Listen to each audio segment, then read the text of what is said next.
Sir please sir. உங்களுக்கு சாப்பிட ஏதாவது வேணுமா இல்லை குடிக்க ஏதாவது வேணுமா? எதுவாக இருந்தாலும் ஆர்டர் பண்ணுங்க, இங்கேயே வந்துடும். ஆனால் நீங்கள் வெளியே போக முடியாது.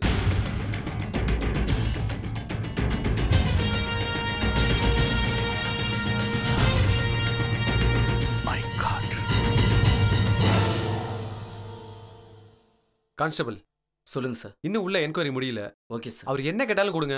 ஆனா அவரை மட்டும் வெளியே விடக்கூடாது. Okay sir. பாத்துக்கோங்க.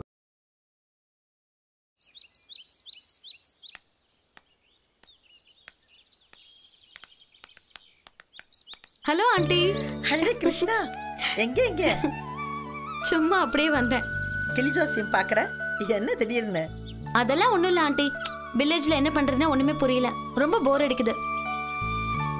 சரி ஒரு ரவுண்டு போயிட்டு வரலான்னு வந்தேன். பார்த்தா ஜோசியம் சொல்றாங்க. ரொம்ப நல்லா சொல்றாங்க ஆண்டி. வாங்க போய் பார்க்கலாம்.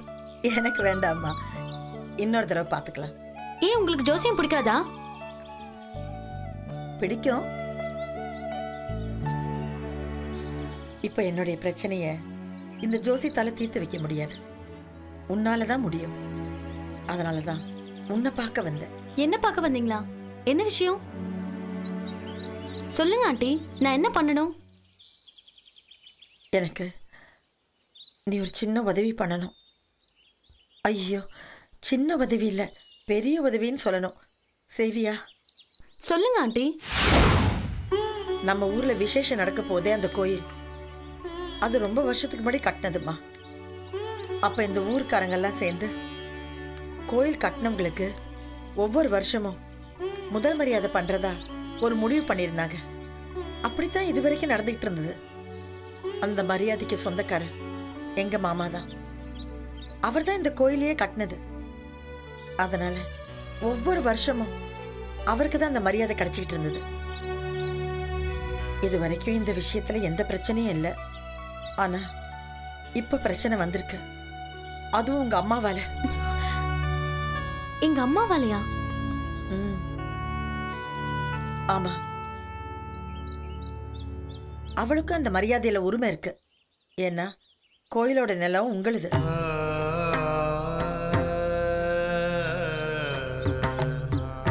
எங்க மாமா எல்லாம் அந்த காலத்து மனுஷங்கம்மா. அவங்களுக்குன்னு சில குணங்கள் இருக்கும். சில விஷயங்களை விட்டு கொடுக்கவே மாட்டாங்க. வீண் பிடிவாதம் பண்ணுவாங்க. அவங்களெல்லாம் அவங்க வழிக்கு போய் தான் நம்ம வழிக்கு கொண்டு வரணும். ஆனா உங்க அம்மா அப்படி இல்லை. ஊர்ல இருக்கிற எல்லாரும் அவளை வேணா பிடிவாதக்காரின்னு சொல்லலாம். ஆனா எனக்கு தெரியும், ஒரே ஒரு வைராகியத்துக்காக தான் அவ பிடிவாதமா இருக்கா. ஏன்னா அந்த அளவுக்கு அவ மனச எல்லாரும் காயப்படுத்திருக்காங்க. நீ சொன்ன நிச்சயமா அவ கேப்பா. மாமாவுக்கு ரொம்ப வயசாயிடுச்சு. அவர் இருக்கிற காலம் வரைக்குமாவது அந்த மரியாதை எல்லாம் அவருக்கே கிடைக்கணும்னு நான் ரொம்ப ஆசைப்படுறேன். அவருக்கு அப்புறமா அந்த மரியாதை எல்லாம் நிச்சயமா உங்க அம்மாவுக்கே கிடைக்கும்னு நான் வாக்குறுதி கொடுக்குறேம்மா. ஏன்னா நான் சொன்ன எங்க வீட்டுல எல்லாருமே ஒத்துக்குவாங்க. யாருமே அதுக்கு மறுப்பு சொல்ல மாட்டாங்க. அப்படியே ஏதாவது வந்தாலும் அதை நான் சரி பண்ணிடுறேன். இப்போதைக்கு தயவு செய்து உங்க அம்மா விட்டு கொடுக்க சொல்லுமா. நிச்சயமா நீ சொன்ன அவ கேப்பா. கண்டிப்பா சொல்றேன் ஆண்டி. ரொம்ப நன்றிமா. ஐயோ, எதுக்கு நன்றி எல்லாம் சொல்றீங்க? சொல்லணும் கிருஷ்ணா, கண்டிப்பா நன்றி சொல்லணும். ஏன்னா நீ பண்ண போற காரியம் அப்படி. நான் என்ன நினைக்கிறேன்னா, இனிமேலாவது இந்த வருஷத்துல இருந்தாவது பழி, பகை, போட்டி, பொறாமை, துரோகம் எல்லாமே ஒழிஞ்சு போகட்டும். எங்க ஜெனரேஷன்ல இத்தனை வருஷம் நாங்க பார்க்காத சந்தோஷத்தை எல்லாம் உங்க ஜெனரேஷனாவது பார்க்கட்டும். கண்டிப்பா உன்னுடைய ஹெல்ப் அதுக்கு ஒரு உதவியா இருக்கும். கிருஷ்ணா, ப்ளீஸ் எனக்காக இந்த உதவி செய்வியாமா? கண்டிப்பா நான் பண்றேன் ஆண்டி. தேங்க்யூமா. Thank you so much.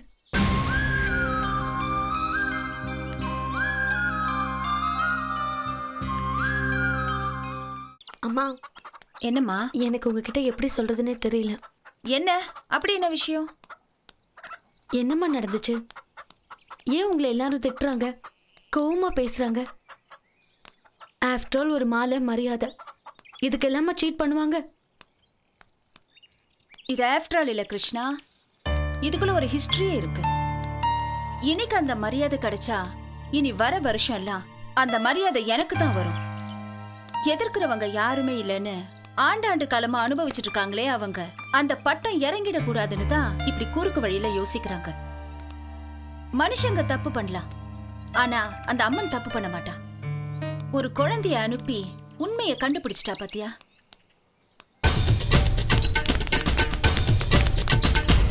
வேண்டாமா, இந்த ஊர் நமக்கு வேண்டாம். வந்த நாள் முதல்ல இருந்து இந்த கிராமத்தோட அழகை பார்த்து ரொம்ப சந்தோஷமா இருந்தது.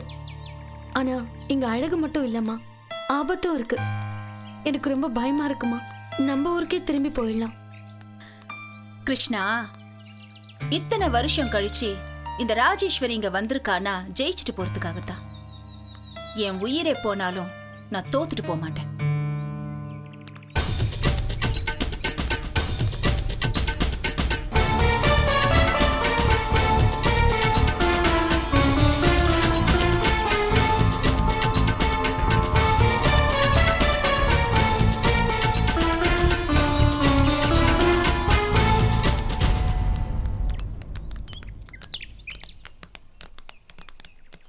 என்ன ராஜேஸ்வரி, பண்ற பாவத்தெல்லாம் நீ பண்ணிட்டு பழைய எங்க மேல போட்டு வச்சிருக்க? மரியாதையா பேசுங்க. இரு கிருஷ்ணா, மரியாதையை பத்தி இவங்களுக்கு என்ன தெரியும்? மரியாதையை பத்தி பேசுற தகுதி உங்களுக்கு இல்ல. சீட்டை யார் மாத்தி எழுதி போட்டிருக்காங்கன்ற உண்மை எங்களுக்கு இப்ப தெரிஞ்சு போச்சு. யார் சொன்னது? ஏமா, உங்க ஆளுங்க பண்ண தப்புக்கு என்ன போட்டு அடிக்கிறாங்கம்மா. நான் என்னமா பாவம் பண்ணேன்? நாங்க எல்லாரையும் விசாரிச்சிட்டோம். ஐயா தரப்புல யாரும் இந்த தப்பை பண்ணல. யாரோ உங்க ஆளுங்க தான் இந்த தப்பை பண்ணிருக்காங்க. இந்த உண்மையை கண்டுபிடிக்கிறதுக்கு உங்களுக்கு எவ்வளவு நேரம் ஆச்சா? நீ ரொம்ப வருஷத்துக்கு அப்புறம் இந்த ஊருக்குள்ள வரும்போதே நாங்க நினைச்சோம் நீ இந்த மாதிரி ஏதாவது ஒரு பெரிய பிளானோட தான் வந்திருப்பேன்னு. டேய், இத வா போன்னு பேசுன. என்ன பண்ணுவேன்? என்ன பண்ணுவேன்னு கேக்குறேன். நீ செஞ்ச காரியத்துக்கு உனக்கு கரும்புள்ளி செம்புள்ளி குத்தி இந்த ஊரை விட்டு விரட்டி இருக்கணும்.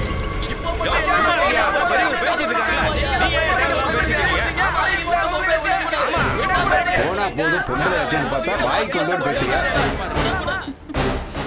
நல்லதா நாடகம் போடுறீங்க. நாடகம் போடுறது நீயா நாங்களா? எங்க உன் மருமக? அவ வரல? வந்திருந்தா அந்த கதையும் தெரிஞ்சிருக்கும். ஏ, எங்க அண்ணிய பத்தி பேசுறதுக்கு எந்த தகுதியும் உனக்கு கிடையாது. அது அவ வந்திருந்தா தெரிஞ்சிருக்கும். ரோட்ல போற என் பொண்ணுகிட்ட ஆசை வார்த்தை பேசி மயக்கி உங்க அம்மா கிட்ட பரிவட்டம் வேணான்னு சொல்லு. எங்களுக்கே விட்டு கொடுத்துரு, நாங்க பாவம், எங்களை தோக்கடிச்சிடாதீங்க அப்படி இப்படின்னு கெஞ்சி என் பொண்ணை எனக்கே தூது அமிச்சிருக்கான். போய் கேளு, உண்மையா பொய்யான்னு உனக்கே தெரியும். போ. இவ்ளோ பேசுறீங்களே, மறுபடியும் சீட்டு போட்டு பார்த்துடலாமா? நீ உன் கையால உன் பேரை எழுதி போடு, நான் என் கையால என் பேரை எழுதி போடுறேன். அப்புறமும் சீட்ல உன் பேர் வந்துச்சுன்னா நான் இந்த ஊரை விட்டே போயிடுறேன். நான் இல்ல, இனிமே என் பணம் கூட இந்த ஊருக்கு வராது. என்ன, போட்டிக்கு தயாரா? போட்டியா? யார் யாரோட போட்டி போடுறது? உன் தரம் என்ன, என் தரம் என்ன? தரங்கட்டவளோட போட்டி போட்டுதான் அந்த மரியாதை எனக்கு கிடைக்கணும்னா அந்த மரியாதை எனக்கு தேவையில்லை. கரெக்டா சொன்னீங்க மாமா. அந்த மரியாதை தூக்கி அவள்கிட்டயே கொடுத்துருங்க. மாமா, நீங்க எதுக்கு மாமா மரியாதை விட்டு கொடுக்குறீங்க? நம்மள தப்பு பண்ணா இத்தனை வருஷமா அவ எங்க போயிருந்தா? இங்க பாருங்க, கோபுரத்துல இருக்கிற கலசத்தோட நிழல் கிழவேலாம், ஆனா கலசமே விழக்கூடாது. யாரு கலசம் யாரு கோபுரம்னு பாத்துடலாம். வாங்க போலாம்.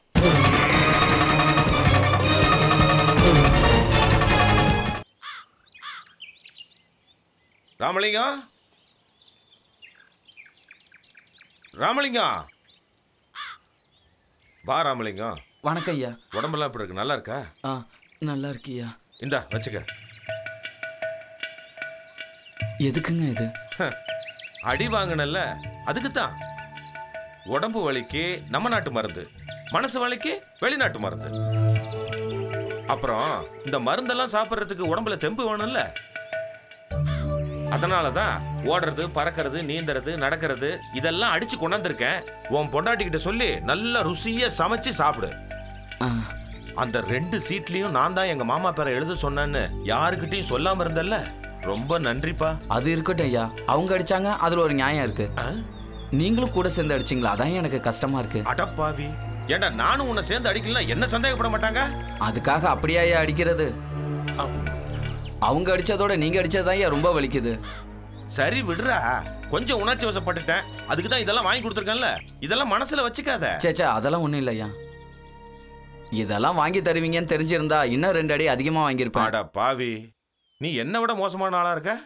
உள்ள இருக்கிறதெல்லாம் உயிர் வந்து எங்கேயாவது வெளியில எந்திரிச்சு போயிட போதுரா. போய் சமைக்க சொல்லி சாப்பிடு போ. சரிங்க, போயிட்டு வரேன். சரிங்க, வரேன்.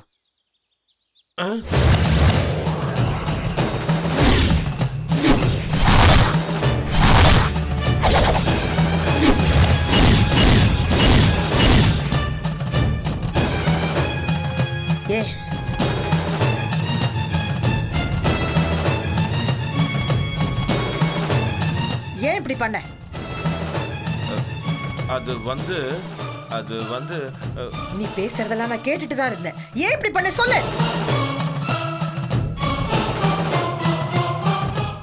உனக்கு கொஞ்சம் கூட மனசாட்சியே இல்லையா? நீ பண்ண காரியத்தினால இப்ப என்னெல்லாம் நடந்து போச்சு பாத்தியா? இது வரைக்கும் யாரு முன்னாடியும் தலைவணங்காத மாமா இன்னைக்கு அத்தனை பேர் முன்னாடி தலை குடிச்சு நின்னாரு. அதை பார்க்கும்போது என் நெஞ்சே அடைச்சிருச்சு. உனக்கு எதுவுமே தோணலையா? சத்தியமா இந்த மாதிரிலாம் நடக்கும்னு எனக்கு தெரியாது அண்ணி. திருவிழா சீட்டில் அந்த ராஜேஸ்வரியோட பேர் வந்துச்சுன்னா அதை எப்படி மாமாவால் தாங்கிக்க முடியும்? அதனால தான் நான் அப்படி பண்ணேன். அப்போ அந்த அம்மன் மேல உனக்கு நம்பிக்கை இல்லையா? இல்ல மாமாவோட பக்தி மேல உனக்கு நம்பிக்கை இல்லையா?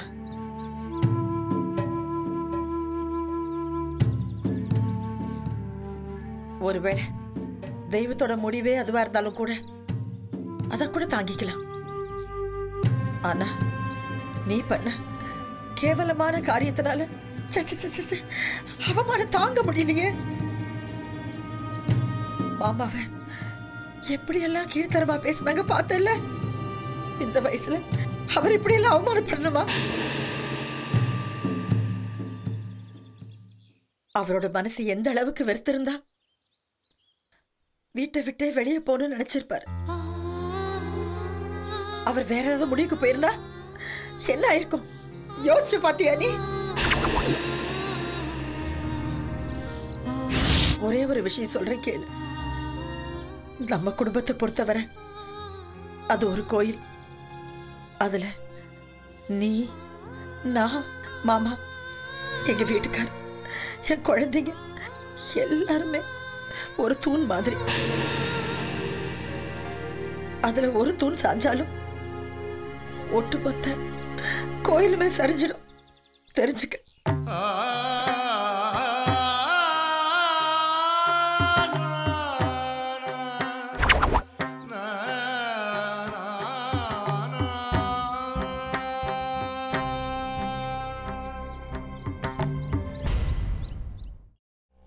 இப்படி பண்ணி ஊர் மரியாதை பரிவட்டம் கிடைக்கிறதுக்கு பதிலா நாக்க புடிக்கிட்டு சாகலாம். தப்ப ஒத்துக்கிட்டு ஊரார் கால்ல விழுந்துட்டு எந்திரிச்சு போங்க.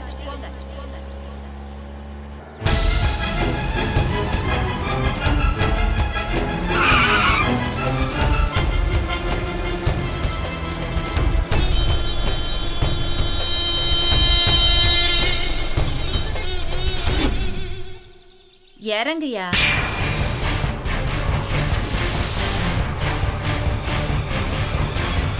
என்ன இறங்கவே போறது இல்லையா? வீண் ஜம்பத்திலே இப்படி வாழ்க்கையை ஓட்டிடலான்னு பாக்குறியா? இறங்குயா. பயந்து போய் குதிச்சு ஓடிடலான்னு பாக்குறியா? அது ஏன் கிட்ட நடக்காது. என்ன உரசிட்டு ஊரை விட்டே ஓடிடலான்னு பாக்குறியா? என்ன உரசன உன்னை நான் எரிச்சிருவேன். இல்லனா அம்மா தாயே என்னை விட்டுரு, நான் இவ்வளவு காலம் பண்ணதெல்லாம் தப்புன்னு என் காலில் விழுந்து மன்னிப்பு கேட்கணும்.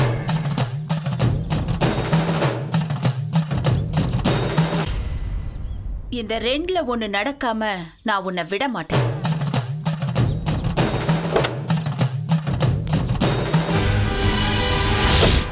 என்ன சொன்ன? உன் காலில் நான் வேணுமா? என்ன பண்ணுவோம் கோபம்? நான் நினைச்சேன்னா உன்னை ஒரு நிமிஷத்துல அழிச்சிடுவேன். அழிப்பையா அழிப்ப. எதிர்க்க இருக்கிறவ வேடிக்கை பார்த்துட்டு இருந்தா தானே? நீ மதம் கொண்ட யானை, நான் சினம் கொண்ட சிங்கம்யா.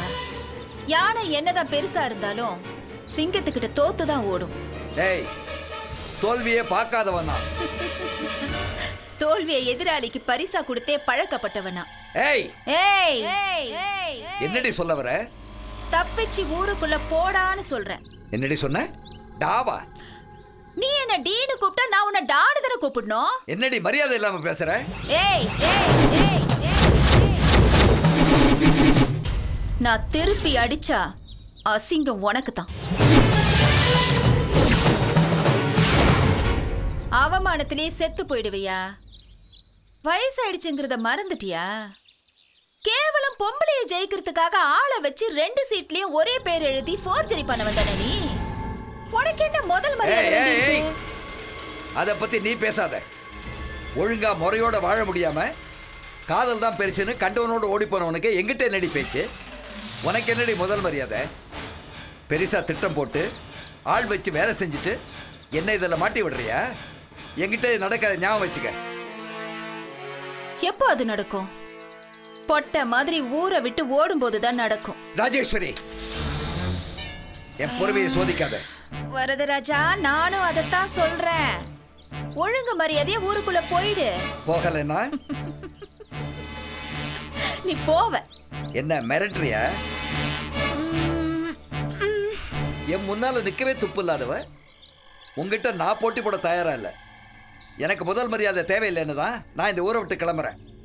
தேவையா தேவையில்லையான்னு நீ யாரு முடிவு பண்றதுக்கு? அது அந்த தாய் சொல்லட்டும், இந்த ஊர் சொல்லட்டும்.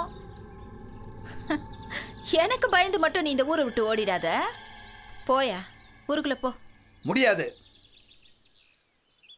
அப்ப நீ ஆம்பளையா இங்க இருந்து ஒரு அடி கூட எடுத்து வைக்க முடியாது. முடியல? இந்த சேலையை கட்டிக்கோ. நானே தார தப்பட்டையோட உன்னை வழி அனுப்பி வைக்க சொல்றேன். என்ன அப்படி பாக்குற? ஆம்பளையா இருந்தா ஊருக்குள்ள போயா. இல்ல இந்த ஊரை விட்டே தப்பிச்சு போகணும்னா இந்த சேலையை கட்டிட்டு வரேன்.